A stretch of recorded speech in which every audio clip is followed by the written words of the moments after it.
금강산에서 50대 여성 관광객이 북한군이 쏜 총에 맞아 숨졌습니다. 50대 한 주부, 이름은 박광자 씨였습니다.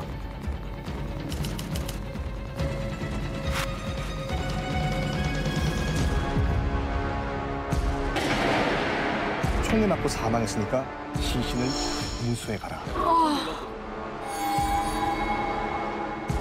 박광자 씨가 치마를 입고 그것도 2m의 펜스를 넘는다? 이거를 어떻게 넘어? 말도 안 돼. 너무 깜깜해서 우리는 아무것도 모르고 그냥 쏜 겁니다. 빵 소리가 났을 때 그 난간을 붙잡고 있는 시계가 15분에서 20분 그 사이에 가 있었어요. 이미 해가 다 떠가지고 저 사람이 정말 민간인인지 여성인지 다 파악이 되는 상황에서 총을 쐈다. 여러 번 경고를 했음에도 박광자 씨가 자리에 멈춰 서지 않고 도망갔기 때문에 사건의 책임은 전적으로 대한민국에 있다라고 주장하는 거죠.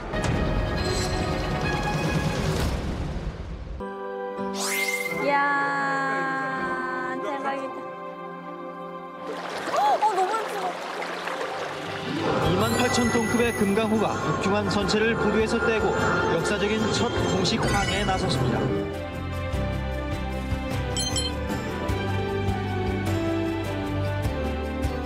우리 아들님이 잘 갔다 오너라.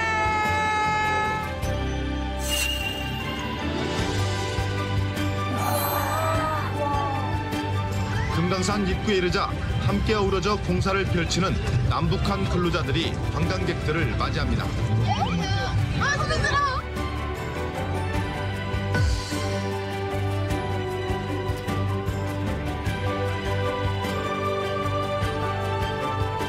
내 키보다 훨씬 낫다. 만세삼창인데 정말이야. 만세삼 내가 어저께 실망인데 여기 와봐서는 죽어도 나가셔야 돼. 금강산의 생기를 받아가지고 열심히 살아보겠습니다.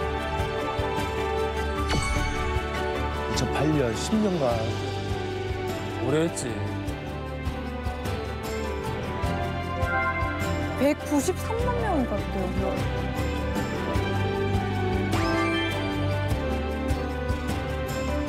관광은 육상에서 하고 그다음에 잠은 또 배에서 쉬고 이러다가 2003년 육로를 통해서 버스를 타고 갈 수 있게 됐습니다. 비무장지대를 가로지르는 금강산 육로 관광길이 열렸습니다. 지난 반세기 동안 굳게 닫혔던 철책선 통문이 열리면서 금강산 관광버스 10대가 북으로 향했습니다. 바닷길을 이용한 금강산 관광 사업을 시작한 지 5년 만의 일입니다. 그래서 그때만 해도 이제 해외 출국을 방불케 하는 그런 절차를 걷는 거예요. 그래서 강원도 고성까지 가게 되면은 거기 이제 출입국 사무소 관리소가 있습니다. 거기서 이제 입국 허가서를 또 작성해서 받고 그렇게 들어가기로 돼 있었죠.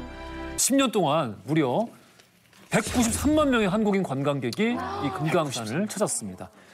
분단 이후 수십 년의 그림을 간직한 실향민들을 위로하는 계기가 되기도 했었는데요. 하지만 2008년 사건이 발생합니다. 금강산 관광이 중단되는 사건이 발생하는데요. 2008년 과연 어떤 일이 있었던 건지 확인해 보시죠. 오늘 새벽 북한 금강산에서 50대 여성 관광객이 북한군이 쏜 총에 맞아 숨졌습니다. 이거 야, 갑자기. 어쩌면 좋아. 2008년 7월 11일. 엄마나.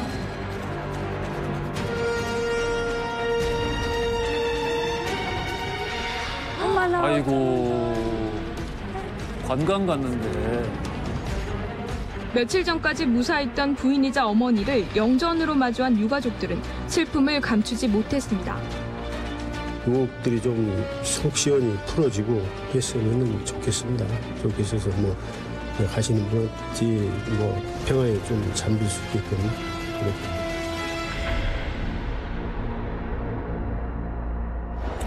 비극적인 일입니다. 네, 정말 예상을 할 수 없는 일이 벌어졌습니다. 진짜 어떻게 이 일이 있어도 이런 일이 있을까 싶은 정도의 일이 터졌어요. 그러니까 금강산에서 우리 관광객이 총에 맞아서 피격돼서 사망했다. 이런 일이 있었어요.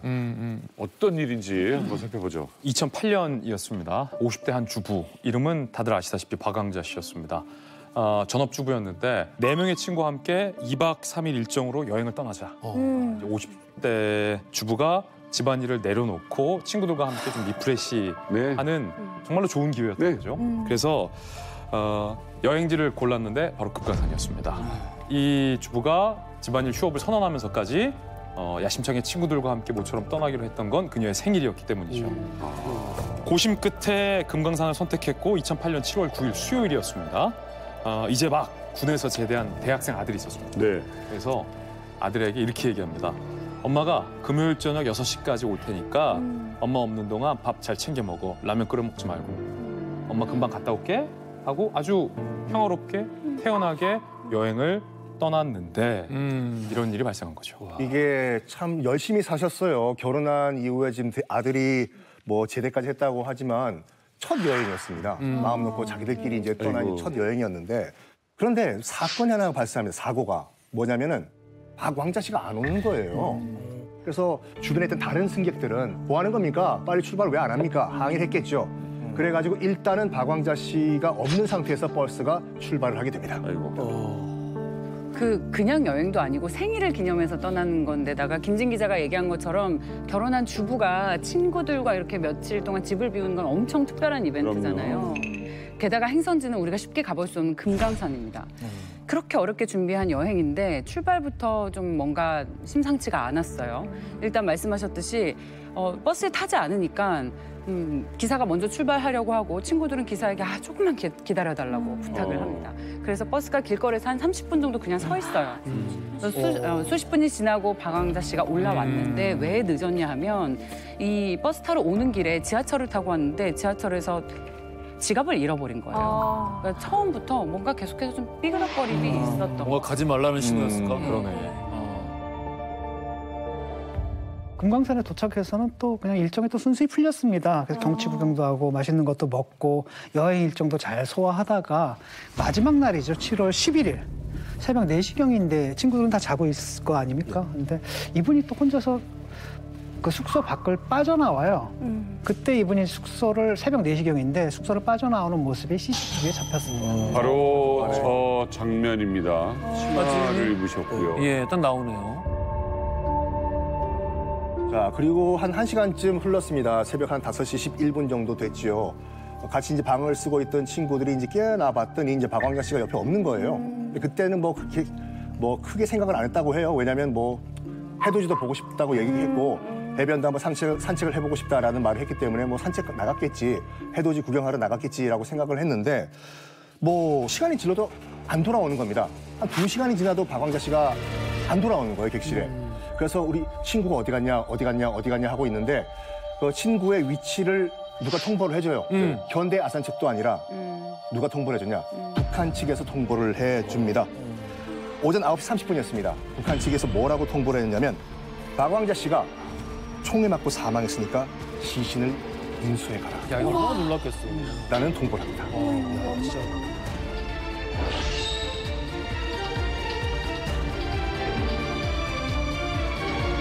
금강산을 비롯해서 개성공단은 남북한 화해협력의 중심지, 그 상징성이 있는 곳이었는데 오히려 이제는 피살 사건을 계기로 남북 경색의 증거물이 된 거예요.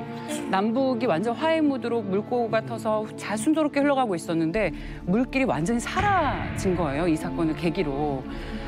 이 박왕자 씨 피격 사건 소식은 북한이 그녀의 신변을 알린 지 4시간 정도 뒤인 오전 한 9시 반에 정부에 알려지게 됩니다. 그래서 정부는 이때 빠르게 합동 대책반을 구성을 하고 피격 사건이 일어난 다음 날인 7월 12일에 앞으로 금강산 관광을 전면 중단시키겠다. 진상규명이 될 때까지라고 공식적으로 밝힙니다. 그렇구만요. 그 당시 사고 발생 당시에 1,300명의 관광객이 거기 묵고 있었어요. 와. 그래서 이분들은 이제 곧바로 한국으로 돌아오고 또 그 이후로 잡혀 있었던 예약들은 모두 다 취소가 되는 거죠.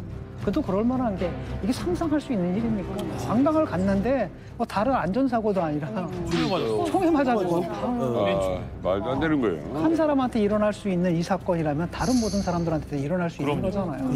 그래서 결국은 이때 우리 정부에서는 이제 하루 만에 그 중단을 시키고 모두 다 관광객들을 철수시켰는데 그 당시에 이제 우리한테 주는 충격이 그만큼 컸다는 거죠. 그러니까 이게 다른 거보다 합동 대책반이 꾸려지고 같이 조사를 하고 그다음에 누가 잘못했다를 아주 명명백백히 밝혀내야 이걸 다시 재개를 하고 뭘 할 텐데 거부를 해요. 우리가 같이 가서 조사한다는 걸. 그래요. 이게 뭐가 될까? 그러니까 이런 경우에 이제 공동이 같이 조사를 해서 합의를 해서 보고서를 내는 게 원래대로의 이제 원칙적인 상황일 텐데 그렇게 흘러가지 않고 그래서 당시 현장 조사는 금강산에 있던 현대 아산 직원들, 현대 아산 측의 직원들에 의지할 수밖에 없는 그런 상황이 됐습니다. 북한은 철저히 자신들의 표면적인 이익이 있을 때만 합동 TF나 합동 조사에 나서요.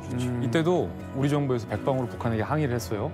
일체 우리 정부 요인의 방북을 북한이 거절을 했어요. 그러니까 우리 정부로서도 일단은 북한이 방북하지 말라고 해서 일단 현대아산 직원들에게 진상조사의 역할을 정부가 이름한 측면도 그때 있었습니다. 근데 돌이켜보면 좀 많이 아쉬운 대목이긴 해요. 사망 다음 날 북한이 나름 빠르게 본인들이 진상조사를 해요.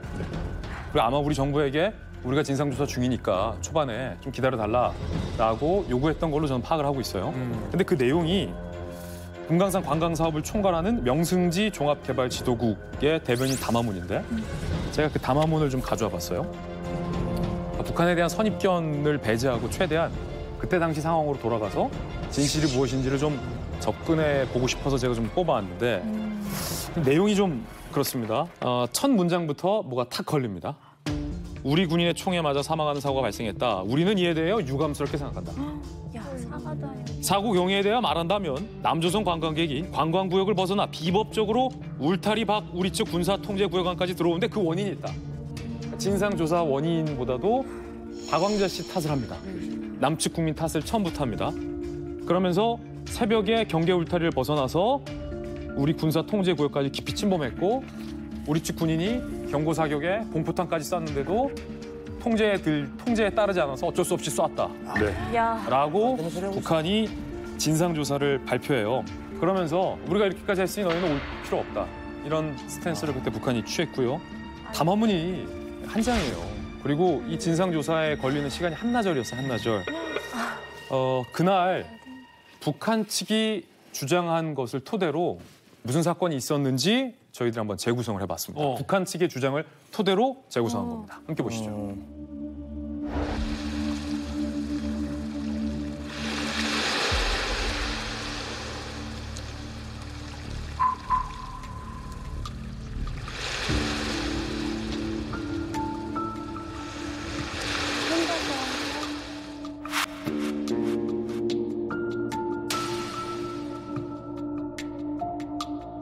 거기 통제구역이 있는지도 몰랐을 거잖아.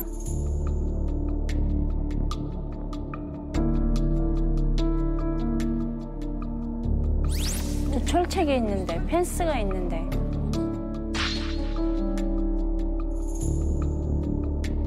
이미 펜스를 어떻게 넘어? 이거를 어떻게 넘어? 말도 안 돼.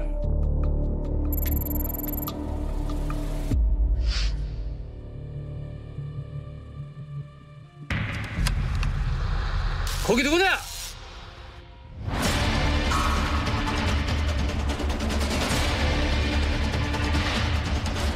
뭐 아줌마 누구냐? 군대 갔다 온 것도 아니고 모르지. 그렇게 얘기하면. 그건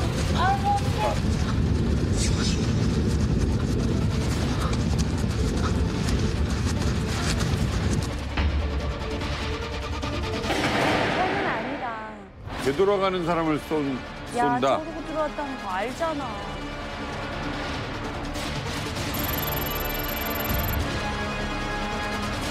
(1.2km를) 넘어가서 500m를 돌아온 건데.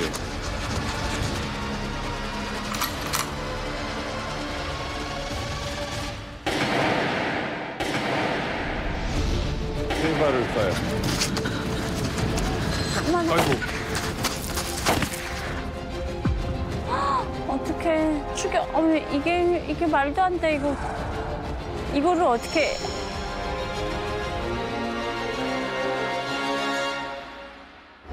네. 이게 북한에서 밝힌 그때 당시 박광자 씨 피격 당시의 상황인데요.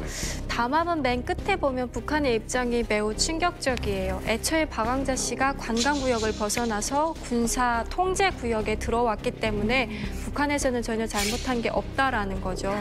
그리고 박왕자 씨에게 북한군이 섰 여러 번 경고를 했음에도 박왕자 씨가 자리에 멈춰서지 않고 도망갔기 때문에 사건의 책임은 전적으로 대한민국에 있다라고 주장하는 거죠. 그리고 마지막에 또 압권인 것은 대한민국에서 진심으로 사과하기 전까지는 대한민국의 그 관광객을 전혀 받지 않겠다고 북한에서 돌연 선언을 하게 됩니다. 그러니까 가장 안타깝고 화가 나는 건 14년이 흘렀는데도 우리는 지금 제대로 된 진상을 모르고 그들이 내용 만들어준 대로 통보한 거 그대로를 가지고 추측할 수밖에 없다는 게 가장 안타까운 겁니다. 그러니까 우리 보통 일반적인 범죄 현장에서도 초동 조사가 가장 중요하지 않습니까? 네. 그거가 자체가 우리는 불가능했던 거죠. 그래서 오늘 우리의 이만갑에서는 지금까지 공개가 된 사실들을 바탕으로 박왕자 피격 사건 이 진실에 최대한 가까이 다가가 보려고 합니다. 오늘 의혹들을 짚어보면서 그날의 진실은 과연 무엇이었는지 들어가 보겠습니다.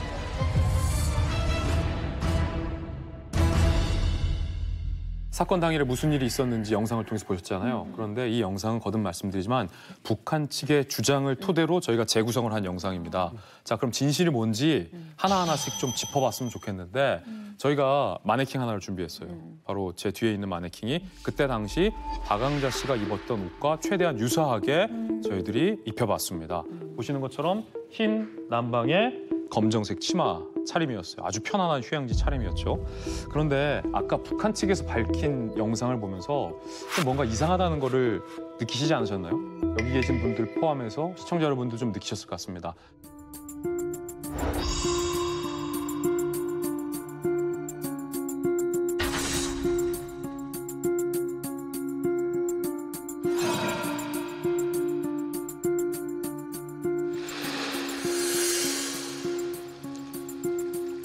사건 당일 박왕자 씨가 해변으로 갔다고 했습니다. 그런데 지금 박왕자 씨는 어떤 옷을 입고 있나요? 치마. 그런데 아까 북한 측의 주장을 토대로 저희가 만든 영상에서 보면 펜스를 넘어간 걸로 돼 있죠. 그래. 근데 그 펜스가 2m 높죠. 자, 그러면 50대 전업주부 여성 박왕자 씨가 치마를 입고 그것도 2m의 펜스를 넘는다? 이게 좀 뭔가 맞지가 않죠. 말이 안 돼. 상황이 좀 말이 안 되죠. 보이죠? 당시 현장을 찍은 실제 사진을 한번 보면서 이야기를 나눠보겠습니다.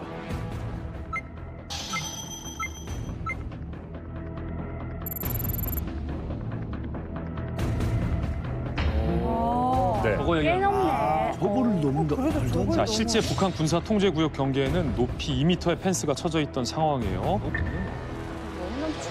예, 그리고 당시 북한 측이 밝힌 지점을 한번 보면 이 부분이 이제 비치 호텔, 당시 박왕자 씨가 묵고 있었던 숙소였고 금강산 해수욕장 1.1km 정도 쫙 해변이 펼쳐져 있습니다. 2m. 그리고 2m의 철제 펜스가 있었고 북한 측 주장은 여기를 지나서 진짜 뭐야? 북측 초소 가까이까지 왔다가 500m를 뛰어서 도주를 했다라는 게 북한 측 설명인 겁니다. 말도 안 된다. 2km를 걸어갔다는 얘기인데 그러면? 2km. 현장 사진을 다시 보면 2m의 펜스를 여성이 치마를 입고 넘을 수는 없고 그 옆에 한번 표시한 사진 한번 보시겠어요? 모래 언덕? 1에서 2m 정도의 모래 언덕이 있습니다. 아마 추측키로는 박왕자 씨가 펜스가 아니라 저쪽으로 그냥 넘어갔겠죠. 해변 쪽으로 갈수록 언덕이 높아지고 펜스 쪽으로 갈수록 언덕이 좀 낮아지죠. 그래서 낮은 쪽으로 그냥 넘어가지 않았을까라는 생각이 들어요. 그런데 사진 속에서 또 제가 눈여겨보는 게 하나 있는데 이 펜스 쪽 가장 여러분들이 보실 때 좌측 끝에 뭔가 하얀 게 있습니다. 한번 크게 확대를 해봤어요. 예, 크게 한번 확대를 해봤습니다. 표지판 아니야? 자, 이곳에 들어가지 말라라는 경고판입니다. 이게 아까 다시 풀샷을 보면 해안가 곳곳에 쳐져 있는 게 아니라 펜스의 가장 먼 쪽에 쳐져 있습니다. 그러니까 보통 우리가 관광지를 갈 때는 바닷가에 인접해서 해변을 산책합니다. 그렇죠.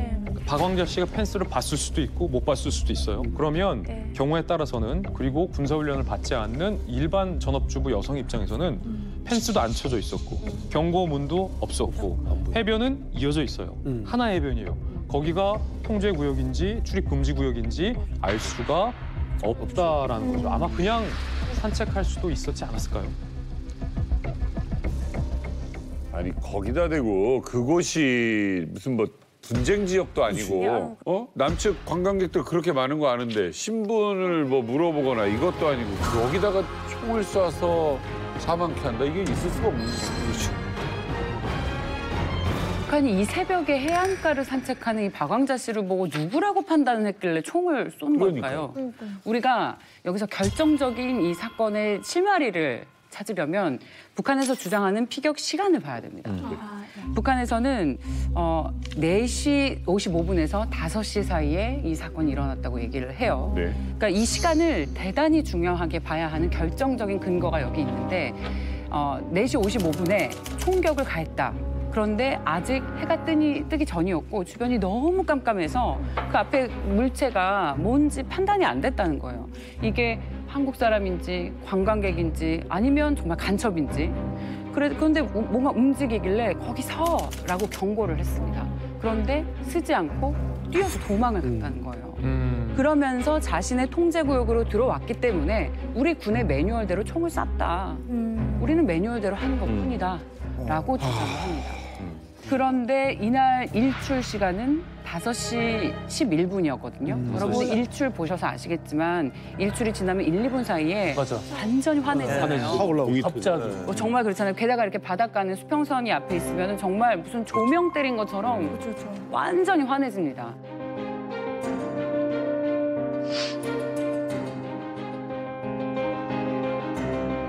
이게 정말 4시 55분이 맞는지 아니면 이 분 단위에 따라서 혹시 5시 10분이 지났다면 북한이 여기서 충분히 거짓말을 하고 있다라고 판단할 수가 있는 거예요. 누군지 파악할 수 있으니까.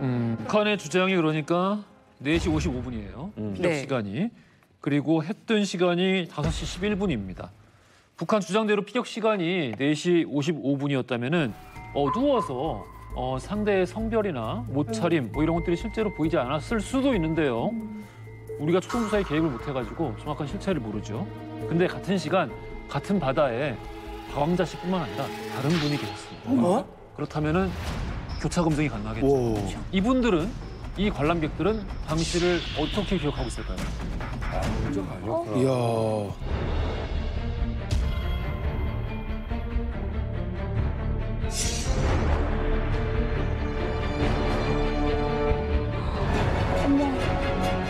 동트는 걸 보고 있었거든요.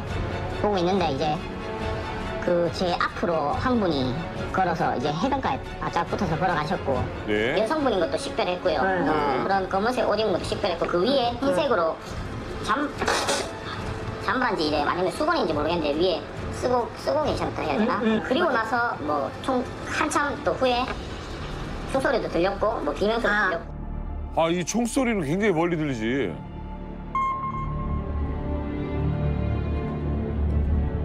막 땅 소리가 났을 때 그 난간을 붙잡게 된 시계가 이렇게 있었거든요. 그래서 이렇게 봤을 때 15분에서 20분 그 사이에 가 있었어요.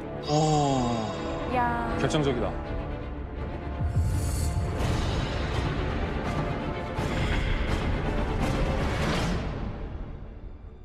좀 약간 얘기가 좀 다르긴 한데. 5시 11분이 일출 시간이었고 그렇죠. 그리고 시계를 봐서 시계바늘로 확인했다는 건 이미 해가 떠 있었다는 그렇죠. 거죠. 맑을 때였다는 거죠. 식별이 할 수 있는. 아니 근데 이게 금강산 이 바닷가가 저 관광객들이 이게 막 마음대로 좀 왔다 갔다 할 수 있는 거예요? 그렇죠. 제가 판넬을 보면서 설명을 드리겠습니다. 아까 김진 기자님께서 보여주신 것과 같이 지금 그 사건 현장이거든요. 그러니까 지금 박왕자 씨는 자기 호텔 숙소 이제 비치 호텔에서 출발해가지고 쭉 갔어요. 그리고 지금 모래톱 한 1m에서 2m 높이로 추정이 되고 있는 모래톱을 넘어서 북한군 초소까지 갔다가 이 경고를 듣고 뒤로 달리는 과정에서 여기서 이제 피격을 당한 것으로 추정이 되고 있죠. 근데 보시는 것 같이 이제 그 해변이 1.1km 정도 돼요. 그리고 합쳐봤자 한 2km 이 정도면 이 근처에서 총을 쏘면은 다 들려요. 솔직히 말해서 다 들려요. 그리고 요 구역 안에서는 뭐 새벽에 산책도 할 수 있고 밤에 나와서 이제 뭐 바람도 쐴 수 있는데 일출 아까 5시 1분이 이제 일출 시간이었다고 했지 않습니까? 지금 같이 일출을 보기 위해서 나와 있던 관광객 한 명이 카메라로 디지털 카메라로 사진을 찍었습니다. 총 3장의 사진을 찍었거든요. 먼저 첫 번째 사진. 이건 다 보이는데? 이 정도면 동이 트는 거예요? 동이 트는 거죠. 굉장히 밝으네요. 자, 두 번째 사진 보시겠습니다. 저게 5시 13분이에요. 아유, 이건 다 밝았네. 이건 다 보이네요. 그러니까 민간인 여성이라는 건 충분히 파악이 가능해요. 그렇죠. 마지막으로 결정적인 증거가 마지막 사진이거든요. 보실까요? 이게 마지막 사진 5시 16분에 찍은 사진인데 거의 아침이지 않습니까? 이 사진을 찍을 때 이 찍은 관광객이 탕이라는 총소리를 들었다고 합니다. 저는 2번에서 3번까지를 500m라고 봤잖아요. 네.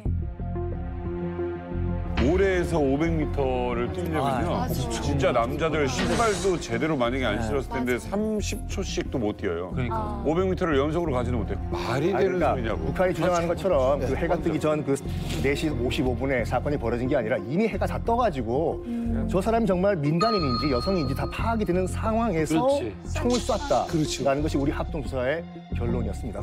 이게 말이 안 돼요. 2km를 걸어갔다가 500m 다시 뛰어온 맞습니다. 아니, 또 그걸 좀 사실 떠나서 여기 박광자 씨 의상을 한번 보시면은 누가 봐도 관광객이잖아요. 뭐 군인을 뭐 군복을 입고 간 것도 아니고 정말 전혀 위협적이지 않는 이런 느낌인데 이렇게 했다라는 거는 실수가 아니라 일부러 쐈을 가능성이 있지 않나. 우리가 이제 미처 파악하지 못하고 있는 의도가 있는 게 아닐까요? 그 문제와 관련해 가지고 이제 또 하나 그 증거가 있는데 그게 이제 사격 횟수입니다. 보통 우리가 이제 실사격을 하기 전에 도망가거나 그러면 공포탄을 쏴가지고 경고 먼저 하잖아요. 근데 북한의 주장대로 박광자 씨가 정말 도망가고 있었다면은 공포탄을 쐈느냐 안 쐈느냐 이 문제가 굉장히 중요하겠죠. 그래서 북한 측에 따르면은 이제 자기들은 먼저 공포탄을 쏘고 그다음에 나머지를 쐈다라고 얘기를 하는데. 그 총성이 그렇다면 모두 몇 번이 울려야 되냐면 공포탄 한 발에다가 3발을 쐈다. 그중에 2발이 맞은 거잖아요. 그럼 총 4발이란 그렇지. 근데 관광객들은 그럼 몇 발 총성을 들었을 거 아니에요. 그렇죠. 몇 발을 쐈다고 할까요? 한번 들어보죠.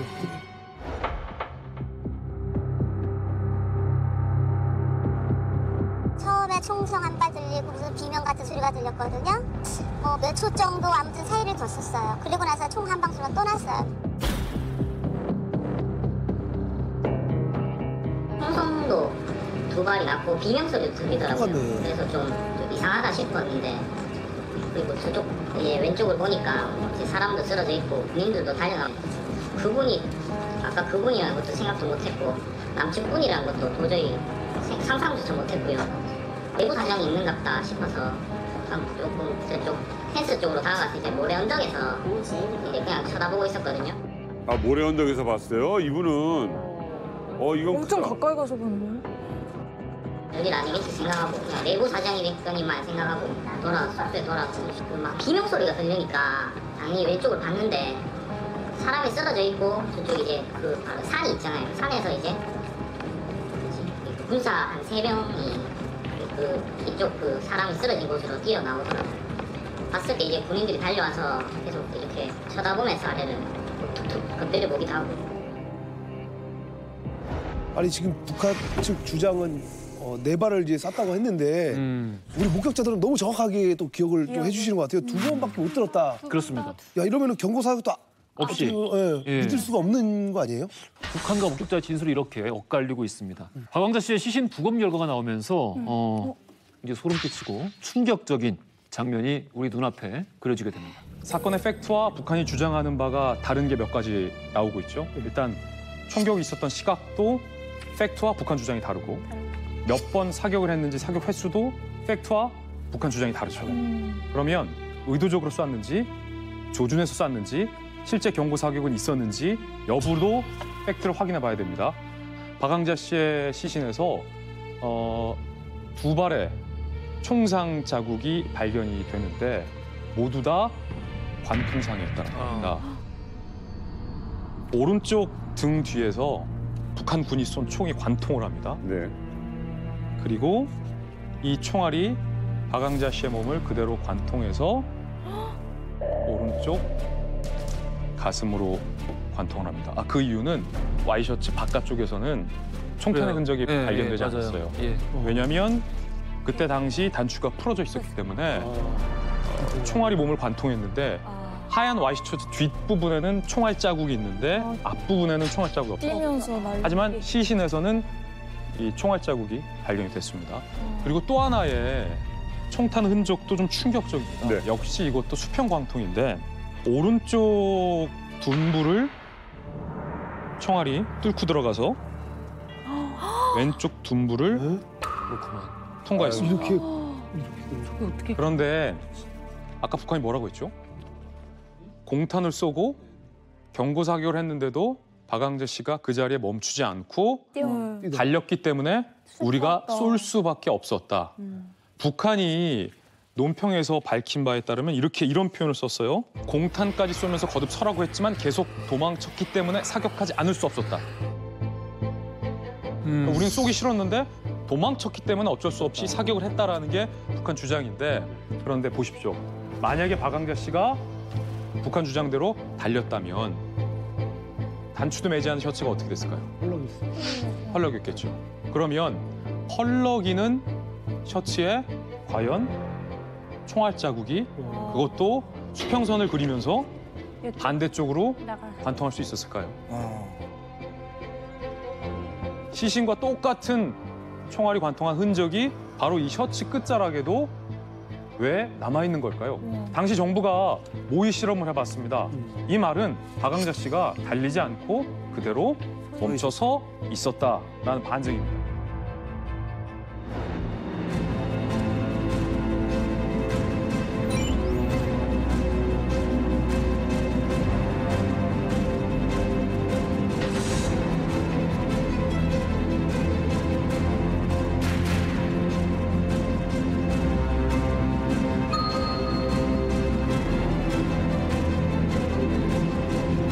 박항자 씨가 정지해 있거나 천천히 걷고 있을 때 100m 이내에서 사격이 이뤄졌을 가능성이 높은 것으로 추정된다고 밝혔습니다.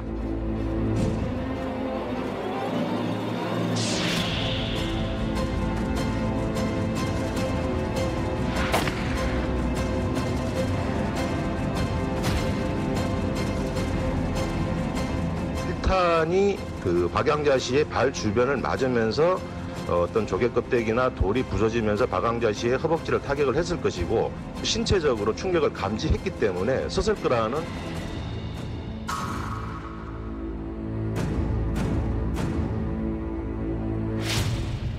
아니 그러면 이 모의 실험에서 본 것처럼 북한 쪽하고 말이 좀 약간 다르잖아요.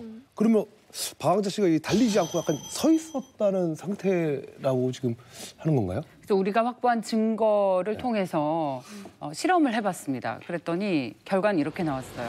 박항자 씨와 신체 조건이 비슷한 50대 여성을 일단 섭외를 했습니다. 그리고 당시 사건이 일어났던 북한과 비슷한 지형에 강원도의 한 해변가를 똑같이 걷게 합니다. 그렇게 해봤더니 북한의 주장과는 전혀 다른 두 가지 과학적인 추론을 도출할 수가 있었습니다. 첫 번째는 박항자 씨는 피격 당시에 뛰어가는 게 아니라 멈춰 서 있거나 아주 천천히 걸었다. 두 번째는 이 박항자 씨를 조준했던 인민군이 멀리서 총을 쏜 게 아니라 100m 앞에서 조준 사격했다. 네. 그렇게 하지 않으면 이 등과 엉덩이 두 발을 맞출 정도의 명중률을 나올 수 없다는 거예요. 적어도 100m 이내에서 사격을 하지 않으면 명중을 할 수 없다. 그러니까 남측으로 막 달려가는 박항자 씨를 멈춰 세웠고 어느 순간 박항자 씨는 멈춘 거예요. 그럼에도 불구하고 북한군이 그냥 무자비하게 거기다 대고 총을 쏜 것이다. 팩트만 말씀을 드리면은 금강산 관광지구는 비무장지대 안에 있어요. 비무장지대. 맞습니다. 그러니까 지금 군사 이 통제선이라고 하지만 군사 통제선을 벗어나면은 이 기술상 전쟁을 하고 있는 정전협정 지역이거든요. 초병은 매뉴얼대로 하고 발사라는 게 맞아요. 우리나라도 마찬가지거든요. 그래서 초병은 매뉴얼대로 했을 수도 있어요. 근데 우리가 지금 따지는 게 뭐냐면 뛰는 사람을 쏘았냐 아니면 서 있는 사람을 쏘았냐 여기서 한번 접근을 해보면은 아까 지금 그 인터뷰에서 봤을 때 조개로 인한 무슨 상처가 나왔지 않습니까? 이게 좀 큰 단서가 될 수 있는 게 뭐냐면은 이 고 방황자 씨는 이제 부검을 했을 때 허벅지에 뭔가 약간 상처가 있었대요. 근데 이게 어떻게 생긴 상처인지는 알 수가 없다가 조사를 해보니까 어떤 결론이 나왔냐면은 조개 껍질이 튕겨져 나와가지고 들었을 때 생기는 자상일 수도 있다. 네. 그럼 이 왜 튀어나왔냐? 첫 번째 이제 북한 초병이 발사한 총이 AK 소총에서 나온 총알이 옆에 있던 조개에 맞고 조개 파편이 튀어가지고 허벅지를 스쳤는데 그럼 당연히 뛰던 박광자 씨가 당황했겠지요. 멈칫하고 있을 때 그때 두 발을 탕탕 쐈다는 것이 합동조사단의 최종 결론입니다. 저는 궁금한 게 그러니까 영화에 보면 몇백 미터 떨어진 곳은 저격용 그렇죠. 총을 이용하잖아요. 라이플. 그런데 지금 여기서 쓰는 총이 뭐예요? AK 소총이거든요. 뭐 북한군이 전반적으로 소지하고 있는 총이 AK입니다. 다 거의나 뭐 M16 사용하거나 그러진 않습니다. 소련제. 예. 근데 이제 AK라는 게 이제 재현 다 능력이 있지 않습니까? 최대 사거리가 1,500m입니다. 예. AK가. 그리고 유효 사거리 제일 잘 맞출 수 있는 거리가 100m입니다. 그리고 기본 사거리가 300m입니다. 예. 근데 부동 자세에 있는 목표물을 맞추는 거는 100m에서도 엎드려 가지고 쏘거든요. 그렇죠. 예. 근데 유동하는 사람이라든지 동물에 대해서는 서서 쏘고 뛰어가면서 쏜다든지 이거는 사실 솔직히 말이 안 됩니다. 그래서 저도 북한에서 이제 사격 훈련이당 하면은 엎드려서 사격 훈련을 하지. 물론 뭐 사격 자세들이 여러 가지 있어요. 엎드려 사격, 끌어 사격, 앉아 사격이 있는데 제일 잘 맞는 건 엎드려 사격이거든요. 근데 그것도 점수가 잘 안 맞아요. 19, 87 있는데 어떤 사람들은 세 발 다 써도 0점 되는 사람이 있어요. 못 맞히는 사람들이 있어요. 그러니까 이게 군대 갔다 다들 대부분 군대 갔다 왔으니까 너무 이건 말이 안 되는 얘기인 것이 지금 이제 공포탄 1개 빼고 실탄을 3개 썼다고 주장을 하는 거잖아요. 그렇죠. 500m 떨어져 있는 물체를 그리고 움직이는 물체를 3발을 쏴서 2발을 맞춘다는 거는 불가능합니다.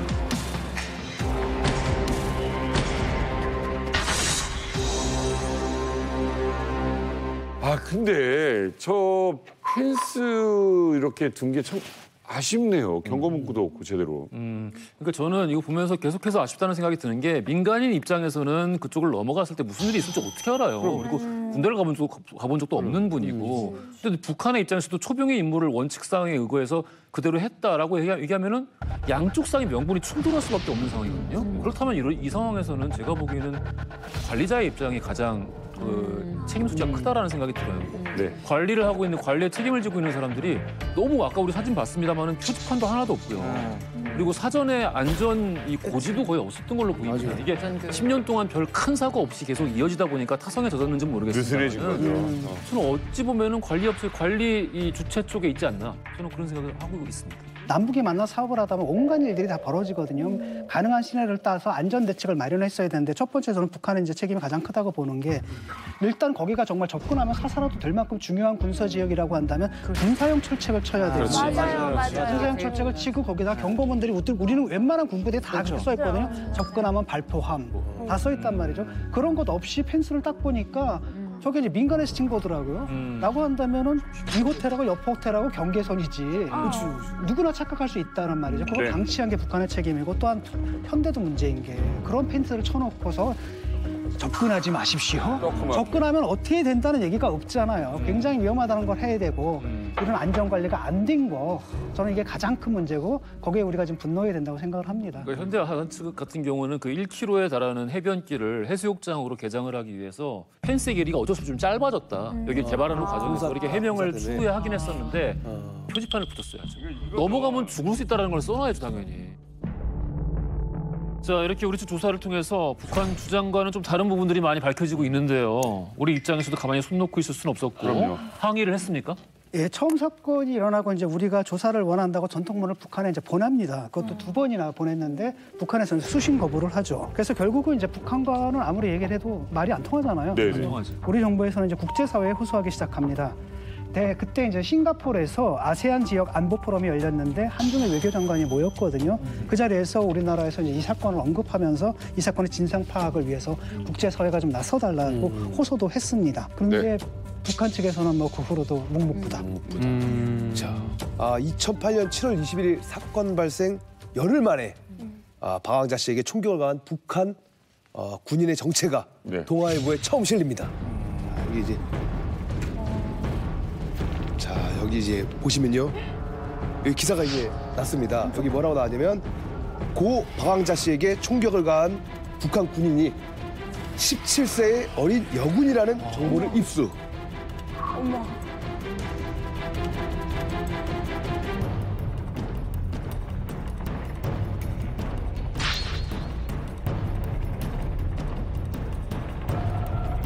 입대한 지 얼마 안 된 신참 여군이 군 초병의 근무 수칙을 경직되게 고수해 일어난 우발적 사건. 북한 당국도 사건의 전개 과정을 파악하고 매우 당혹스러워하고 있다.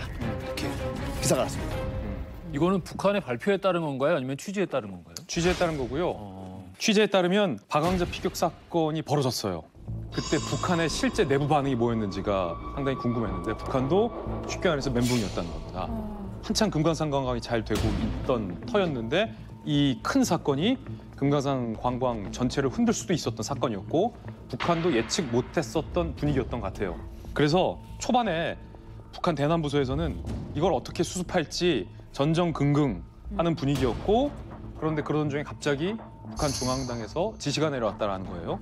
취재 내용에 따르면 여군이 규정대로 한 것은 상을 줄 일이다. 라는 얘기가 중앙당에서 지시를 타고 내려왔다. 그래서 그건 김정일 지시다. 라는 내용이었고 결국 그 해당 여군이 훈장까지 받았다라는 내용이었습니다. 여군이 있다는 게 난 도무지 이해가 안 되는데 원래 여군이 저는 뭐 금강산에 있다는 거 있기는 있겠지만 뭐 교환수라든지 뭐 이런 쪽에 있지 보초병으로서 이제 뭐 특히나 한국하고 접견 지역에 있는 이런 쪽에서 여성이 근무선다는 거는 저는 솔직히 잘 믿어지지 않습니다. 금강산 같은 경우에는 이제 금강산 경무대라든지 그리고 또 거긴 1군단이 주둔하고 있고 그리고 또 금강산 관광보위부라는 것이 있습니다. 이런 데서 근무를 하지 여성들이 근무를 한다는 건 솔직히 저는 거기다가 되고 이들의 말에 따르면 아주 특등사수급일 테고. 그렇죠. 그리고 17살짜리가.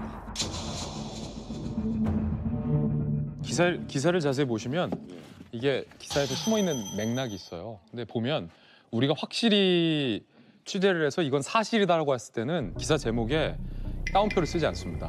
근데 쿼테이션 처리를 했어요. 보면 그것도 쌍따 표시를 했습니다. 이 말은 이런 얘기를 정부 당국자로부터 들었지만 이게 진짜 사실인지 여부는 좀 따져봐야 한다라는 의미거든요. 그래서 한 가지 생각해 볼 만한 건 우리 정부 당국이 이 일을 매니지먼트하기 위해서 17세 여군이 우발적으로 쐈대라고 말했을 수도 있는 거고 실제 17세 여군이 쐈을 수도 있고 북한이 이 상황을 좀 관리하기 위해서 17세 여군이 쐈다라고 말했을 수도 있는 문제인 거죠.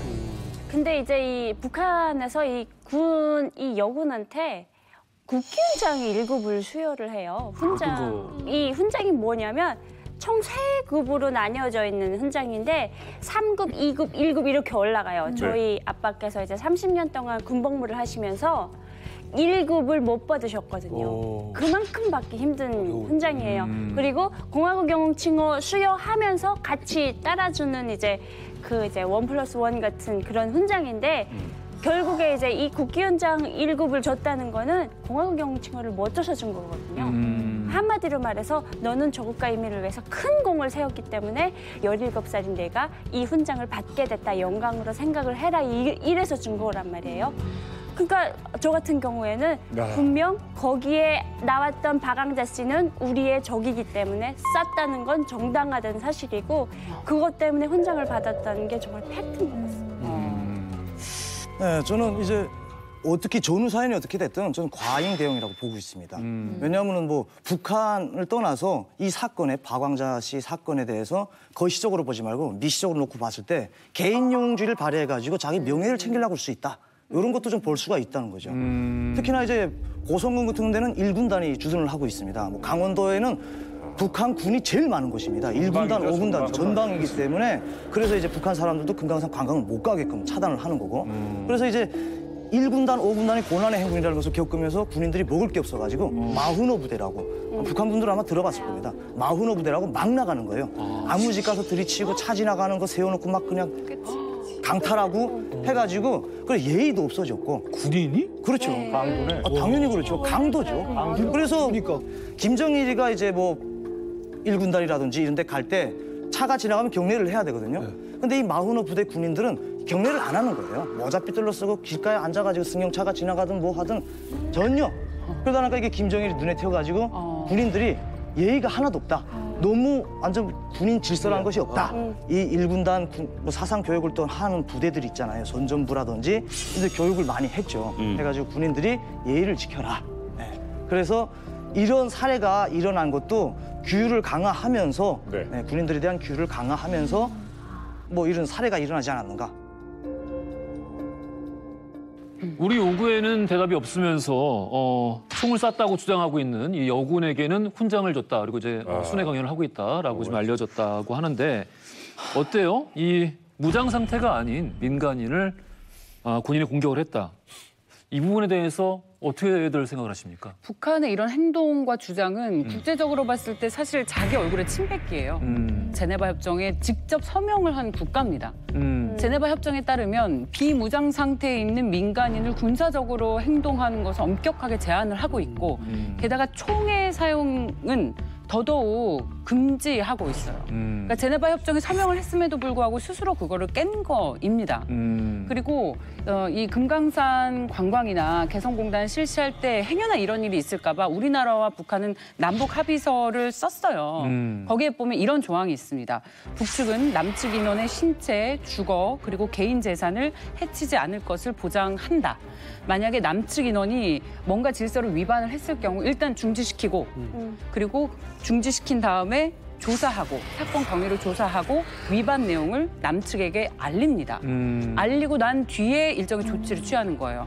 예를 들면 추방을 시킨다든지 범칙금을 부과한다든지 경고를 한다든지 그리고 만약에 정말 엄중한 위반 행위가 있을 경우에는 우리와 함께 합의해서 쌍방 합의로 처리한다는 조항까지 있습니다. 뭐 엄중한 상황이라 하면 뭐 넘어가서 군부 시설을 뭐 사진을 찍는다던가. 그렇죠. 아니면 지금과 같은 상황도 해당이 될 수가 있겠죠. 근데 이런 매뉴얼이 있고 남과 북이 함께 여기 합의를 했음에도 불구하고 그걸 어긴 거잖아요. 북한이. 북한의 영역으로 들어왔다는 이유 단 그거 하나만으로 총격을 가한 북한의 행위는 사실 납득하기 힘들다. 그러니까 이게 뭐 체포가 아니라 사살을 한 지금 케이스가 돼버렸단 말이에요. 이게 지금 어쨌든 더 문제는 명명백백히 뭔가를 밝혀야 되는데 그러지 않고 그냥 본인들이 얘기해 준 대로 우리는 알 수밖에 없는 상황이고요. 자, 23일 동안 입을 닫고 있던 북한 당국이 드디어 입을 열었습니다.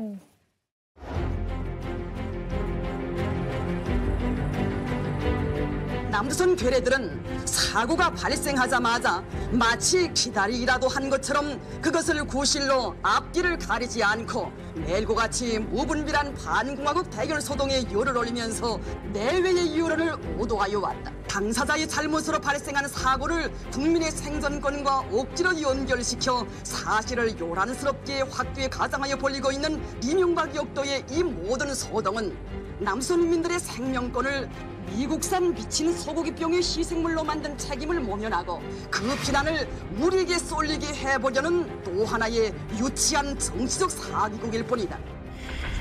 저걸 물어서 발표를 하네.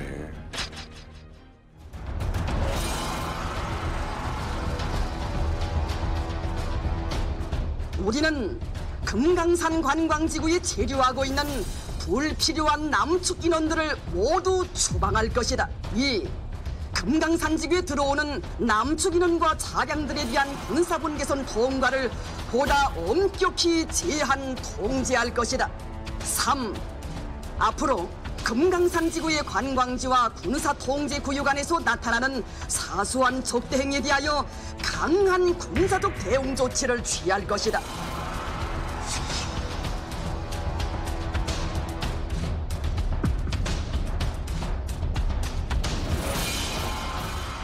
근데 저 어디에 그걸 집어넣네? 미국산 소고기 파동을 집어넣네. 이게 딱 그러니까 이 시기가 광우병 소고기 파동 그리고 이제 광장에서 집회가 한창이던 그 시기와 딱 맞물리는 것 같습니다. 예. 그러니까 저게 억지로 갖다 붙였던 게 당시 MB 정부 임기 초기에 미국산 쇠고기 파동으로 지지율이 바닥을 쳤거든요. 북한이 이 미국산 소고기 얘기만 꺼내면 치트키처럼 사용했던 때였어요. 박왕자 때도 미국산 소고기 역풍을 덮으려고 했다. 뭐 딴 거 있으면 또 미국산 소고기 분위기를 이걸 덮으려 했다. 치트키처럼 사용했을 때였어요. 북한에서 이런 식으로 일반 주민들한테 선전하는 이유는 한국에서 계속 연일 TV만 틀면 북한에서 과잉 대응을 했다. 사실 지금은 북한에서 살고 있지만 주민들이 뉴스라든가 아니면 6시 내 고향 같은 것도 다 보는 상황이란 말이에요. 그렇다 보니까 정말 북한 주민들은 남한의 TV를 보면서 아 정말 우리나라가 과잉 대응한 걸까라고 생각할 수가 있어요. 그런 민심을 이제 북한 정부에서는 알고 아 우리나라 국민들이 이렇게 동요하면 어떻게 하지라는 생각에 이제 북한이 정당하다는 주장을 주민들에게 아마 선전을 했을 거예요. 근데 이 선전이 주민들한테 실제로 먹히기는 했어요. 제가 2008년 그때 중국을 통해 가지고 이제 북한 분하고 통화할 일이 있었는데 너무나 뜻밖의 얘기를 하더라고요.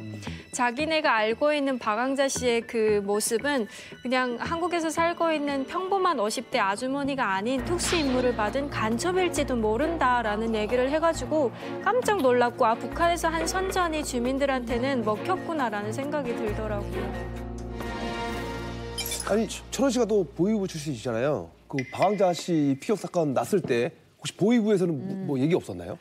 당시 박왕자 씨 피격 사건이 있었을 당시에 이제 북한에서 이제 보위부, 금강산 관광보위부 그리고 또 금강산 경무대가 다 깨졌습니다.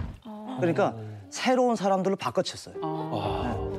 왜 그러냐면 이제 그 박왕자 씨를 피살한 사람은 군인이지만 그걸 못 나가게끔 지키는 게 보위부거든요. 네. 그 금강산 관광보위부하고 경무대하고 합동적으로 합니다. 근데 이 사람들이 자율대로 나갔으니까 어쨌든 북한 내부에서도 이 관광보위부와 경무대에 대한 중앙당 조사가 들어왔어요. 네. 중앙당 조사가 들어와가지고 제가 있던 원산 항보위부로 12명이 왔는데 네, 그때 그 사람들도 이야기하는 게 이 사건으로 자기네도 진짜 힘들었대요. 3개월 동안 계속 이거 쓰고 왜냐면 한국 사람들 대상하면서 거기에 있는 사람들 뇌물 안 받는 사람이 없거든요. 아 진짜. 네. 다 뇌물을 받기 때문에 여기가 통짜로 다 걸린 거예요. 그렇다고 금강산 관광보위부하고 경무대를 그걸 없애버리진 못하는 거고 하기 때문에 원래 근무하던 사람들을 싹 다 다른 데로 이동을 시키고 새로운 사람들을 갖다 연한 거예요. 네. 문책성 물갈이 같은 게 된 거군요. 아 그렇죠. 그리고 이제 강의 북한에서는 이제 강의라고 하지 않습니까? 보위부에서도 강의를 했어요. 근데 저도 강의 내용을 기억하고 있는 거는 이분이 북한에 대한 반감을 가지고 나쁜 감정을 가지고 다른 행동을 하다가 이렇게 피살됐다. 이렇게 지금 저도 알고 있었거든요. 사적지에 들어가가지고 뭐 돌을 던진다든지 뭐 시를 한다든지 그렇게 해가지고 이것 때문에 우리 보초병은 합당한 조치를 했다 하면서 이제 강의 자료에는 그렇게 나와 있어요. 그래요? 알겠습니다. 이 사건의 전조라고 할까요? 박왕자 씨 피격 사건 벌어지고 나니까 새삼 이 사건이 다시 주목을 받았습니다. 금강산 관광을 갔다가 북한에 억류를 당했던 36세의 주부 민영미 씨가 겪었던 정말 끔찍한 기억입니다.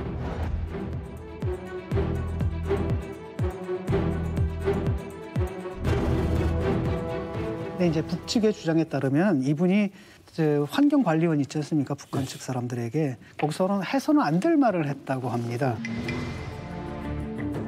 귀순자들이 남쪽에서 다들 잘 살고 있다. 그러니까 좀 당신도 내려와서 뭘 확인해봐라. 왜 그런 얘기? 이렇게 얘기를 했다는 겁니다. 결국에 이제 민영미 씨는 북한 장전항 인근에 출입국 관리소 컨테이너가 있는데 거기로 끌려가서 거기서 조사를 받게 됩니다.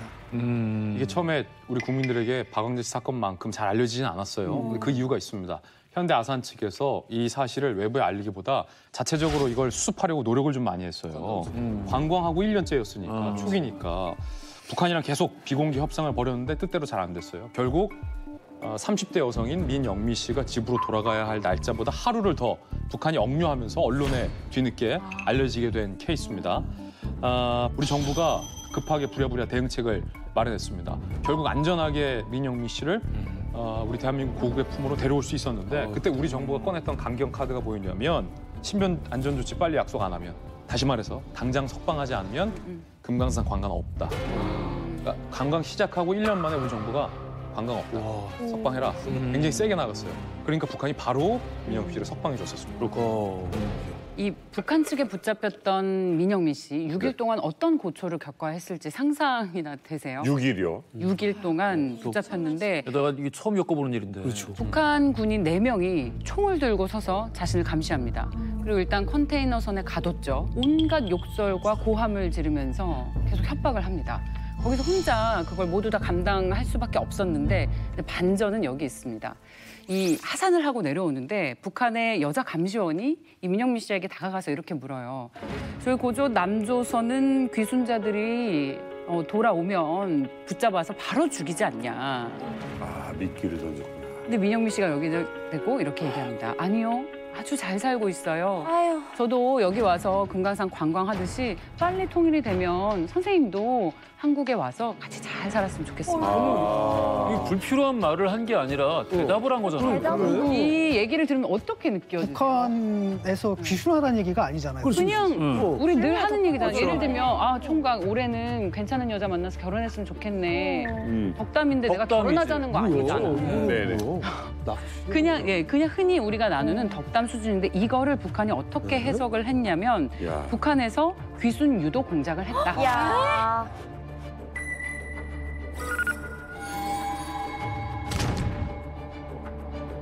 사제문을 써라. 이것도 5번의 사제문을 써야 하는데 자율적으로 쓰는 게 아니라 북한에서 초안을 다 작성을 해줬어요.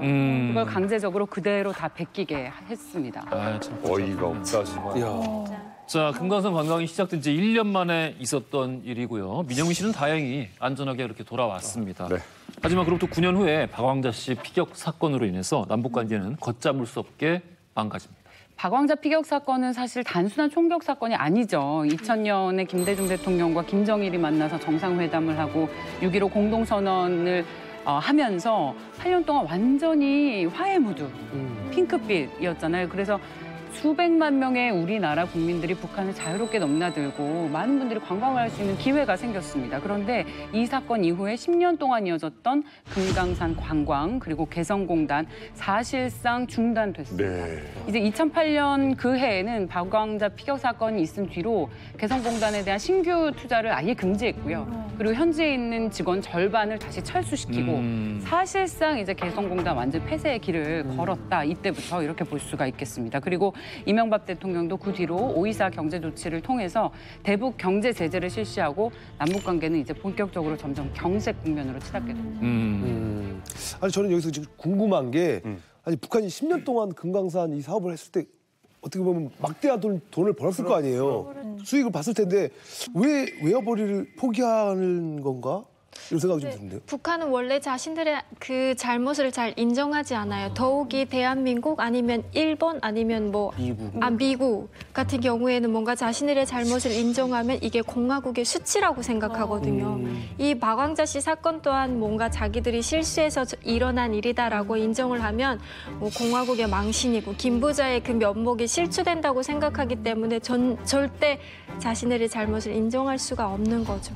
그리고 그 데이터를 보더라도 이렇게 관계가 끊어진 이후에 수지가 사실 그렇게 나빠지지 않고 오히려 조금 늘어난 게 중국 쪽에서의 지원이 크게 늘어나가지고요. 예, 이거 뭐 결과적으로는 손해 본 게 없더라고요. 정말 좋은 말씀이신 게 뭐냐면은 아까도 말씀드린 같이 금강산 관광은 그 캐시카우예요. 현찰을 끌어 모을 수 있는 그런 캐시카우인데 북한은 계속해서 금강산 관광 산업을 육성하려고 했어요. 근데 노하우를 몰라. 근데 현대 아산이 들어와가지고 98년도부터 이 사건이 벌어진 2008년도까지 10년 동안은 운영을 해봤잖아요. 같이. 이제 노하우를 알게 됐어요. 그리고 인프라도 만들어 놓고. 그러니까 굳이 우리가 남조선 당국과 현대 아산과 더 이상 손을 잡을 필요가 없다.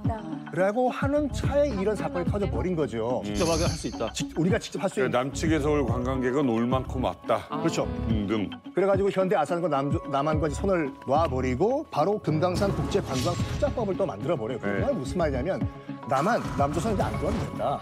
국제 투자를 받겠다. 방금 말씀하신 것처럼 이제 중국, 일본인들 특히 당신들이 그렇게 원하는 금강산 와서 마음껏 봐라. 이랬는데 천안함이 터지고 5.24 경제 제재 조치가 실시가 되면서 꿈이 안 이루어졌습니다. 저는 조금 이제 생각이 다른데 그러니까 대체적으로 썬킴 교수님이 정확하게 지적을 잘 해주시고 짚어주셨는데 북한도 그때 당시에 금강산 관광을 깰 만큼으로 이 사건을 극으로 몰고 가고 싶진 않았었던 것 같아요. 북한의 전형적인 패턴은 도발, 대화, 평화 모드거든요. 근데 이때 시점을 주목해야 되는 게 MB 정부 초기였어요. 노무현 정부 때 있다가 보수 정권으로 바뀌었어요. 그러니까 북한은 늘 정권이 바뀌면 도발을 합니다.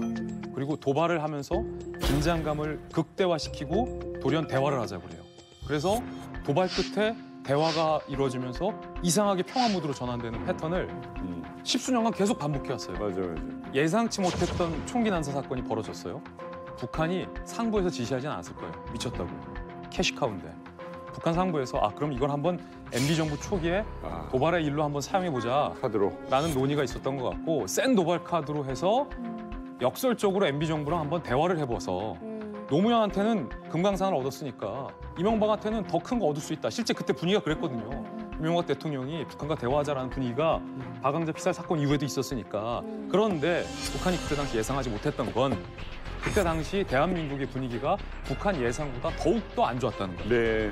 당장 금강산 관광 중단하라. 보수 진보를 가리지 않고 굉장히 원성이 높았거든요. 그러다 보니까 북한과 우리나라 모두 이게 강대강으로 에스컬레이팅이 되다 보니까 북한의 처음 의도와는 다르게 금강산 관광까지 이게 어그러진 게 아닙니다. 이 사안에서 우리가 좀 봐야 될 게 북한이 병영국가라는 사실을 인식을 해야 되거든요. 그러니까 그 담화문을 보게 되면 북한의 애매모호한 측면이 다 반영돼 있어요. 첫 문장은 유감이다라고 얘기를 했어요. 나름대로 북한은 사과를 한 거예요. 외교적. 근데 맨 마지막에 뭐냐면 니들 사과해라. 어머 이렇게 나온단 말이지.